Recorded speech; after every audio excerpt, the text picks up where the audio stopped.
I'm not going to discuss naman the entirety of cancer. I'm just going to give you an insight regarding the cancer. Kasi di-discuss na naman ito first semester, third year. At least magka-idea ka man lang. Okay? So, we'll talk about cancer, guys. Cases natin, there are 1 in every 1,000 cases ng pregnancy, according to statistics na based sa US. Okay? And this cancer commonly affects yung magiging treatment ni mother kapag siya ay buntis. Okay? So pag may cancer ka, it is not advisable, lalo if you're undergoing treatment, it is not advisable to have a child. Kasi most of the treatment would actually affect the fetus. And it's considered teratogenic. Well, in reality, kapag ikaw ay nag-treat na prior of you, nag-treat ka na for cancer, less ang possibility na mabuntis ka. Kasi karamihan din na cancer treatments can cause temporary infertility. Pagkabaog. Yan. Temporary infertility. So, start natin dito. Definition. Yan. Definition. Cancer or cellular aberration. That's actually the term. Cancer or cellular aberration disease in which some of the body cells grow uncontrollably and spread to other parts of the body. Ibig sabihin, is it normal or abnormal? Abnormal growth of cells. The pattern of growth, is it fast or slow growth? Fast growing. Tama ba? Yes. Kailangan ko establish yung fast growing. Kasi i-connect natin yan mamaya doon sa treatment. Okay? Lalo na kapag siya ay magkikimo-therapy. Yan. Fast growing. Take note of that. Okay? Signs and symptoms depends on the type of cancer and where it is located. Ano yung mga type ng ano yung pa natin? Pina-assignment ko sa mga hawak ko sa komento nun to. Okay? You go to the library. Yung pa-assignment ka. Ay, post ko na lang doon sa Google Classroom para may submit naman kayo sa aking activity doon. Am I right? Yes. Okay, para may activity ka sa akin doon. Post ko na lang siya mamayang gabi. Be submitted na. Tapos maglagay na lang ako ng due date doon po kayo lang. Okay?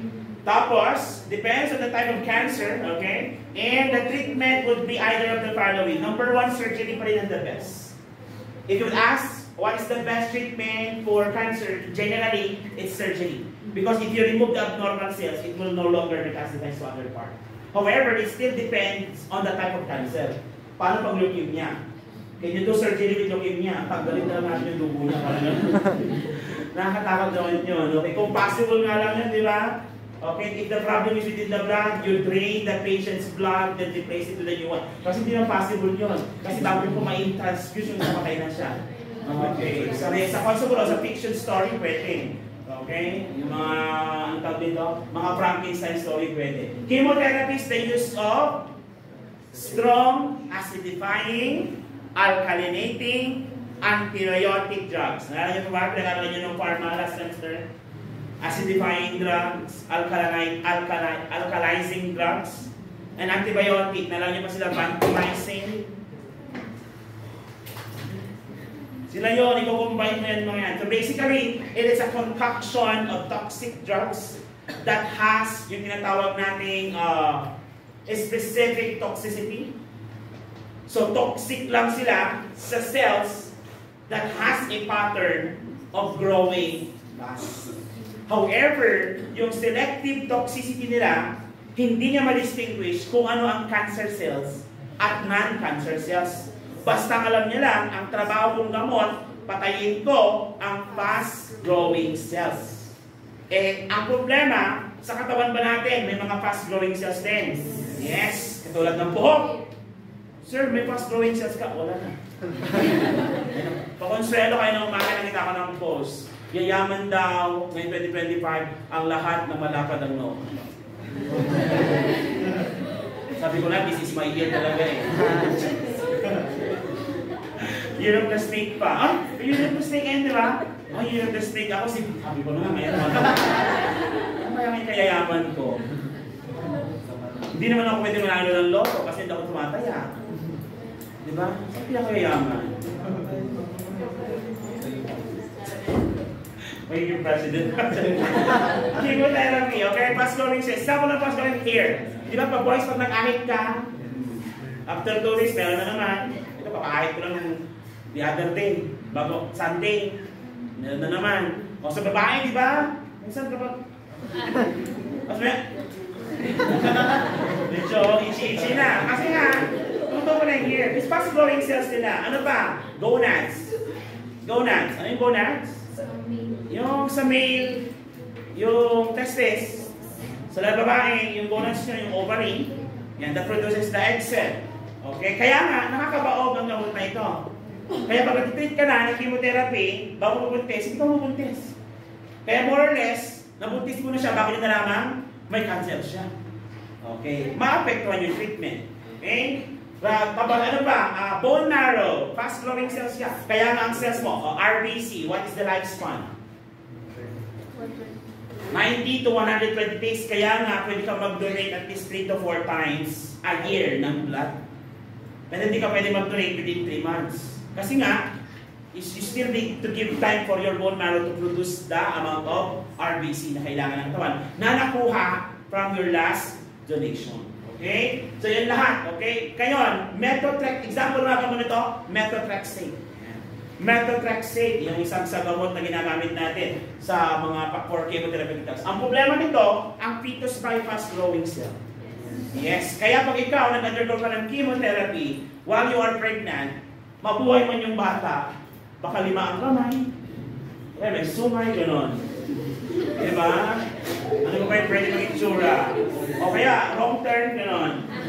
Ano yung wrong turn? Panood nyo na ba yung wrong turn? Nakatagal yung minsan, no, pag goods. Punta ka ng kwan minsan, yung batang mahapon na. Mas masyal ka ng John Hay. Mas punta ka sa mga malang masyadong bahay. Okay, nagpanak. Wala na rin. Napanood nyo na yung wrong turn na yun? What if wrong turn? Tapos, imolista ka ng wrong turn vision na yun.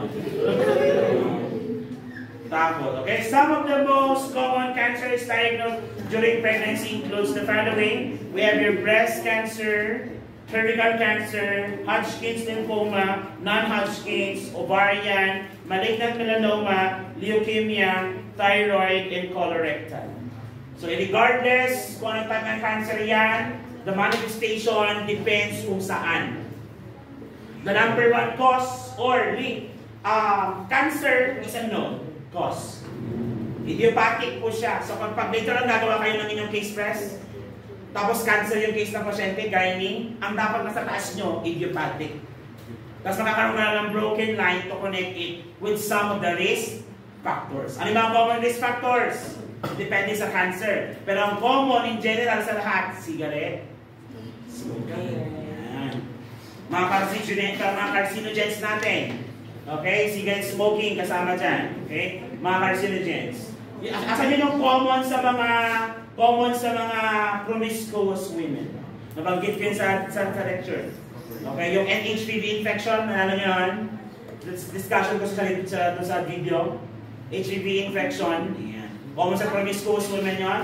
Cervical cancer. Magkaroon ka ng cauliflower-like growth. Okay? Hodgkin's lymphoma, non-Hodgkin, ovarian cancer, common naman sa mga never nabuntis.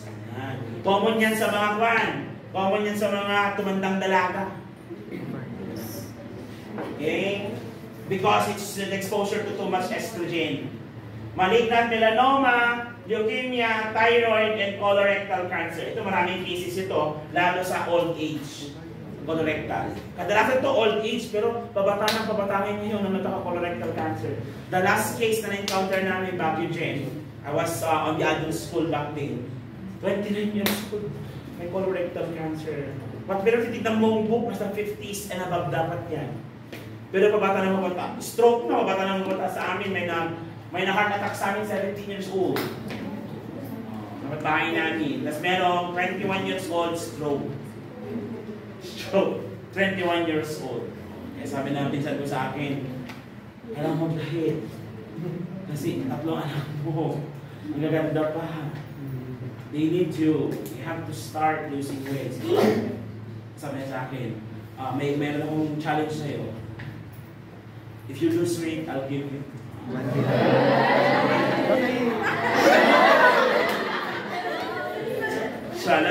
ganun lang ang papayat, no? Pero ang hirap naman. Ito 5 araw na akong hindi masyadong nagkakanin. Pero kasi hindi mo palanak yun. Let's go rin naman yan, di ba? Sugar. Ay, oo nga, may balot na sugar. Dapat pala prito na lang, ano? Ito binasa ko yun na. 128 lang naman ito. Ayun, 158 calorie. Ito lang. Pero per serving.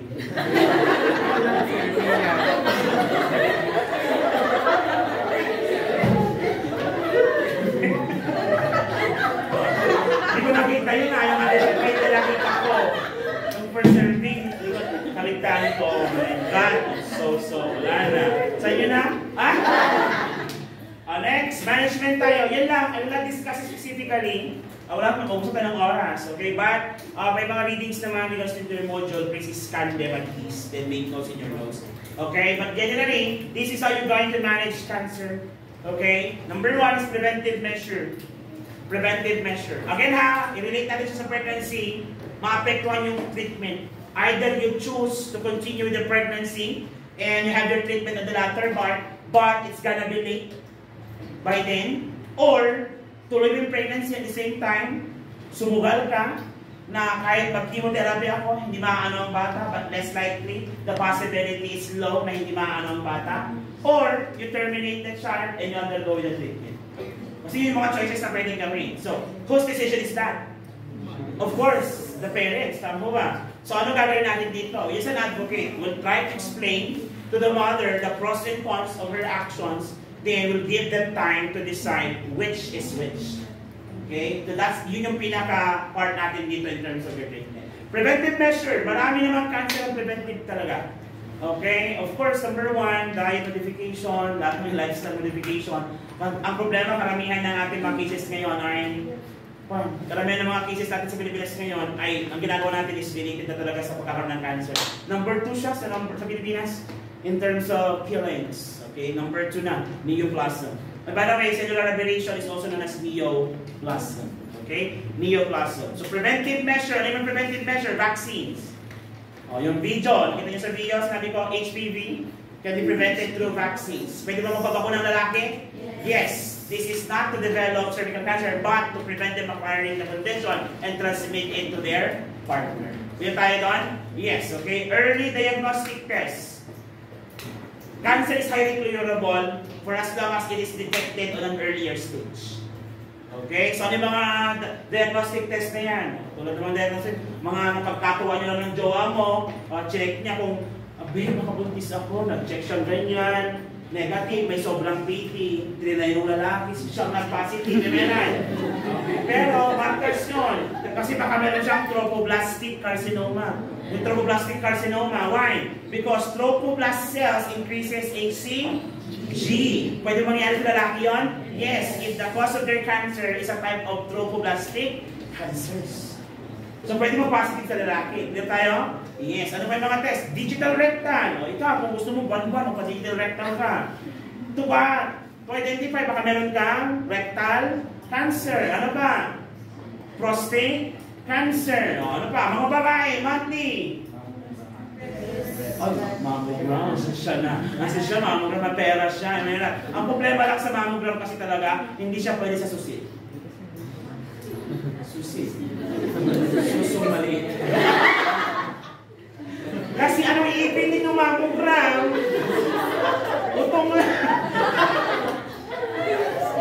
Walang iipin din ng mammogram Utong lang. Sa hindi pwede. Kasi mammogram, para siyang dalawang plaka. Ipitin nyo as much as possible. Yung iba kasi mas malaki pa sa akin. So hindi pwede mammogram. Dito na lang kayo. Diba? Ano ba, babae? Pap smear. Pap smear. Taon-taon naman yan, babae. Taon-taon. Okay? So those are the things na pwede nyo gawin. So dapat alam niyo mga, siguro naman sa inyong breast examination, di ba? Kung kailan gagawin, huwag mong gawin during menstruation days. As much as possible, you do it after a warm shower. Gano'n, di ba? Then you face a mirror. Gano'n. O yung pwede naman yung wedging, o circular. Then you divide the parts into 4 parts. Diba gano'n yun? Yung tinuro sa kanya sa assessment. Tama ba? Yes. Gawin nyo yun. Pwede naman yun. Pap smear naman every year. Papa Nicolau test. O, diniscuss ko yun sa isang video. Surgery. Prophylactic surgery. Ano yung prophylactic surgery? May prophylactic surgery tayo yung bago ka pa magka-cancer, since may high risk ka, tinatanggal mo na. Ginawa ito ni Angelina Jolie. Nagpamastectomy siya because they have high history of breast cancer. Kaya pinatanggal niya na lang, tapos pina-reconstruct niya na lang ulit. So technically, hindi na susuyon. Kasi parang may implant na siya. Kasi meron silang high history of breast cancer. Pero treatment natin yung surgery lalo sa first part, yan, maganda yan. Kasi sa early part, pag tinanggal mo kasi yun, hanggang hindi pa siya nag-metastasize, well and good. Okay. Unless the condition is within the blood, leukemia, then kailangan yung chemotherapy. Another form of treatment. Okay? Chemotherapy, na-explain ko na sa inyo. Radiation therapy, may 2 types ito. We have your brachy and teletherapy. Yung brachy, you have to be confined kasi radioactive ka. Pag teletherapy, after the treatment, pwede ka nang umuwi. Parang gano'n. I-discuss yan by first semester, 3rd year.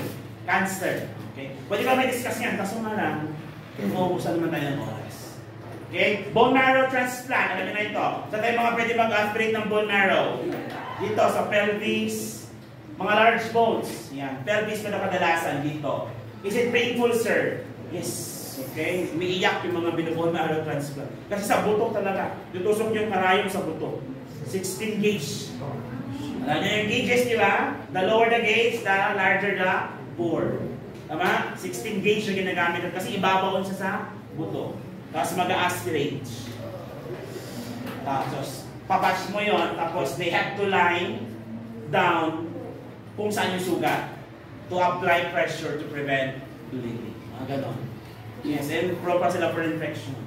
Kaya nga kawawa yung mga bata na ginawa lang yung batang ito para sa treatment ng kanyang kapatid. Kasi parang spare parts siya, parang gano'n. May mga gano'ng cases tayo ngayon, di ba? May movie pang gano'n. Yung sino ba yung pila doon? Si Cameron Diaz, yung nanay. Tapos yung anak niya may cancer, tapos yung anak niya kung sino babae. Parang gano'n. Tapos dinimat pa niya yung nanay niya, parang gano'n. But in reality, ang ayaw lang talaga pala, yung anak niya may sakit. Ayaw niya pala talaga mabuhay. Kasi ay tanggapin doon na. Immunotherapy, may mga ganitong cases na tayo. Pilipinas, wala pa masyado. Okay? But in other country like Singapore, kaya nga si Doc Willie Ong, Singapore, they chose to go for Singapore for treatment kasi it's better there. Pilipinas kasi wala. Hormone therapy, depending on the cancer. Okay, activated by hormone therapy, targeted drug therapy, okay, and your cryoablation therapy. Okay, cryoablation therapy. So those are the different types of therapy that they can use or we can use or the medical community is using in order to manage conditions of the patient. So do you have any questions? Clarification? Violent reaction? Wala. So we will end on that. Okay? So